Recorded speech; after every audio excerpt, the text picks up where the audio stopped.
Өнөөдрийн хичээлээс эхлээд солонгосоор зөв уншиж сурахыг бүгдээрээ хамтаа сурья гэсэн байгаа тий. За тэгээд солонгосоор зөв уншиж сурахын тулд ер нь бол нэлээд олон зүйлийг сурах хэрэгтэй болдог байгаа. За тэгээд дөрмийн бус хувиргалтууд байдаг. Араас нь одоо хоёр гүйгүүлэгч нийлээд өөрөөр дуудагдах. За тэгээд хоёр дэвсгэр үсэг орсон тохиолдолд аль нэгээр нь дуудах гэдэг ч юм уу тий. За тэгээд дэвсгэр үсгүүд бас хувирч дуудагдах гэх мэт одоо дуудлага нь хувирдаг тохиолдол маш их байдаг байгаа. За тэгээ тэр бүгдээрээ одоо өнөөдрийн хичээлээс эхлээд сурах болно. За тэгээ өнөөдөр хамгийн ихэнд сурах зүйл маань болохоор батчин буюу дэвсгэр үсэг байгаа. За солонгос хэлэнд болохоор 3 төрлийн батчин дэвсгэр үсэг байдаг. За нэгдүгээр худ батчин буюу дан дэвсгэр үсэг. За pub гэдэг үгэнд орсон Б болохоор дан дэвсгэр үсэг байна тий. Дангаараа байгаа. За К гэдэг үгэнд орсон реal ч гэсэндээ дан дэвсгэр үсэг байна. За кёб батчин гэдэг маань болохоор хоёр дэвсгэр үсэг зэрэгцэж орохыг хэлж байгаа. За жишээ нь таг гэхэд реal болон геог гэд хоёр дэвсгэр үсэг орсон байна тий. За энийг кёб батчин гэж нэрлэж байна. За сан батчин гэдэг маань болохоор хоёр байдаг. За геог бас шиуд гэд хоёр ийм хос дэвсгэр үсэг байдаг байгаа. За тэгэхээр ийм 3 янзын дэвсгэр үсэг байдаг байна. За тэгвэл бүгдээрээ өнөөдөр хамтдаа дан болон хос дэвсгэр үсгийн дуудлагыг үзэх болно. Дэвсгэр үсэг болж орохдоо энэхүү одоо дан болон хос дэвсгэр үсэг нь ямар дуудлагаар дуудагддаг юм бэ гэдгийг бүгдээрээ үзэх болно. За солонгос хэлэнд болохоор нийтдээ 15 дэвсгэр үсэг байдаг. За энэ дээр бүгдийг нь бичсэн байна. 15 дэвсгэр үсэг байдаг. За тэгээ солонгос хэлэнд ерөөсөө дэвсгэр үсэг болж энэ 15 үсэг гүйгүүлэгч ордгоо гэсэн үг байна. За тэгвэл 15 дэвсгэр үсэг маань нийтдээ 7 дуудлагатай байдаг байгаа. За тэр нь юу гэсэн үг вэ гэх юм бол за энэ ка, на, да, ра, ма, ба тэгээд июн тэ.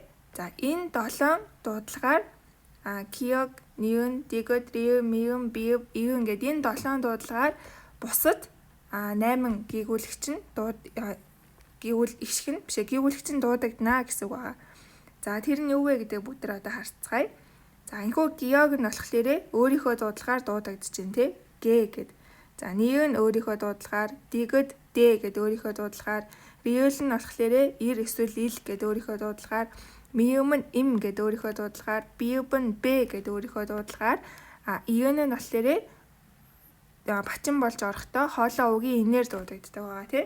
Эдгээр бүгд өөрийнхөө дуудлагаар дуудагдана. За харин энэхүү шиуд буюу одоо бидний мэдхээр иш үсэг маань болохоор дэвсгэр үсэг болж орохдоо Д-гээр дуудагддаг байгаа. Д-гээр.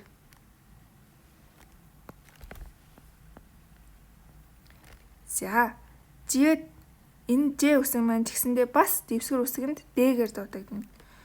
Чиуд буюу Ч үсэг маань бас Д-гээр дуудагдана. За киог буюу К үсэг маань бас болохоор Г-гээр дуудагдана. За Т-гээд маань болохоор бас Д-гээр дуудагдана. За П болохоор Б-гээр. За хоёр хос Г маань болохоор зүгээр дан Г-гээр дуудагдана. За тэгээд хоёр хос иш маань болохоор Д-гээр дуудагдж байгаа. Дуудлаганд одоо үгийн доор дэвсгэр үсэг болж орохдоо тэгж дуудагдана гэсэн үг байгаа. За тэгэхээр бүгдээ хамтаа харцгаая. Г, хос Г, К гэд энэ 3 үсэг маань болохоор үгийн дэвсгэр үсэг болж орохдоо Г дуудлагаар дуудагдах нь. За энэ нь инээрээ. За Д, Т, ис, хос ис, Ж, Ч, Х эдгээр бүгдээрээ үгийн доор дэвсгэр үсэг болж орохдоо Д-гээр дуудагдана. За тэгвэл риул нь болохоор риулээрээ дуудагдана. Им нь имээрээ. За Б, П хоёр маань болохоор хоёулаа Б шиг дуудагдана. За тэгээд июн нь болохоор июнгээрээ хоолоо үгийн инээрээ дуудагдах нь тий. За бүгдээрээ жишээ харцгаая. За энэ дээр болохоор уртталт нь үг нь артталт нь дуудлагын бичсэн байгаа. За эндээс харах юм бол өөрөөр үсгээр ингээд төвсөж дэвсгэрсэн байгаа мөртлөөсөө дуудлага нь яг адилхан байгаа тий. Бүгдээрээ хамтдаа одоо бичиж үзээд харъя. Пак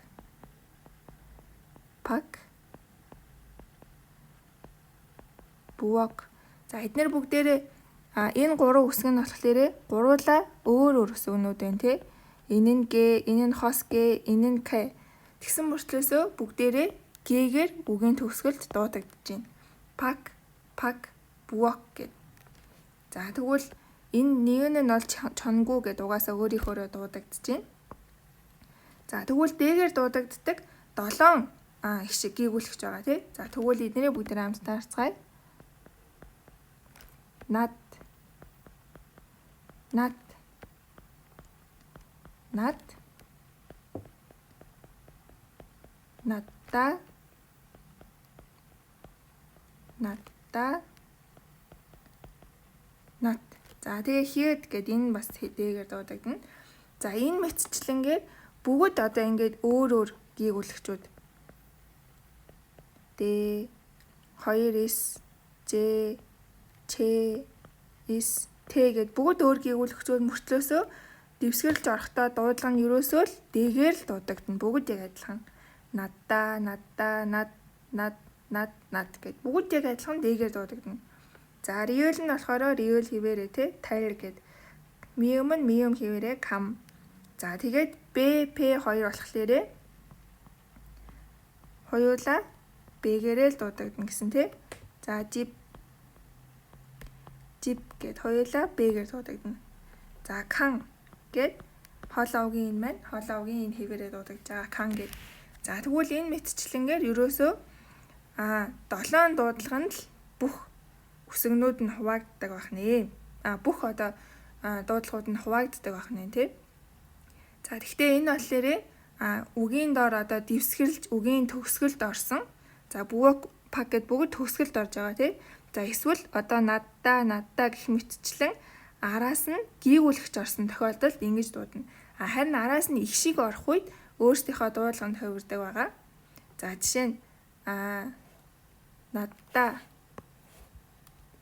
гэдэг үг байлаа гэхэд араас нь гийгүүлэгч орох үед энэ д-гээрээ дуудаад харин их шиг ороод ирэх үед нассоо юу гэдэг өөрийнхөө дуудлага руу орж байгаа. За жишээ нь одоо өөр юу вэ?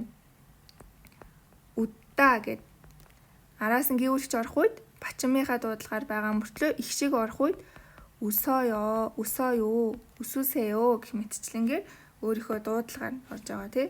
За одоо над гэдэг үг орж ирлээ гэхэд араас нь залгуур орж ирэхэд нажэ гэдэг өөрийнхөө дуудлагаар орж байгаа.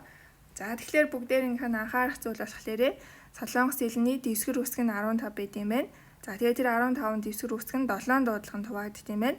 За тэр 7 дуудлага нь болохоор үгийн төгсгөлд эсвэл үгийн голд орсон ч гэсэндээ араас нь гийгүүлэгчээр эхэлсэн үе орж ирэх үед бачимын дуудлагаараа дуудагдана. Харин их шиг орж ирэх үед өөрийн дуудлага руугаа шилжнэ гэдгийг тогтоогоод авчих хэрэгтэй. За тэгээд эднэрийг болохоор одоо д-гээр дууддаг гийгүүлэгчнэр юу байна те бачимууд юу байна г-гээр дууддаг бачим юу байна гэдгийг нь бол сайн бичээ чэйжлэхээс өөр арга байхгүй. За тэгэхээр та бүхэн маань дэвтэр дээрээ сайн бичиж байгаа чэйжлвэл энэ болохоор нэг хэцүү зүйл биш. Цөөхөн 15хан байгаа шүү те. Цөөхөн учраас амархан байна. За тэгэхээр дараачих хичээл дээр бүгдээрээ үгийн одоо дэвсгэрлэж үеийн дор дэвсгэрлэж орсон хос үгсэнүүд 2 гийгүүлэгчүүд байдаг шүү те. Таг, цаг гэх мэтчлэн. За тийм 2 гийгүүлэгчүүдийг яаж дуудах вэ гэдгийг бүгдээрээ үзэх болно. За та бүхэн маань манай сувгийг дэмжиж subscribe дараарай. Бас Instagram хаягтай маань хамт байгаарай. 1-ээс 7 дугаар шатны онлайн хичээлүүд маань бүртгэлээ авсаар байгаа. За тэгэхээр бүгдээрээ дараачихаа хичээл дээр уулзцгаая.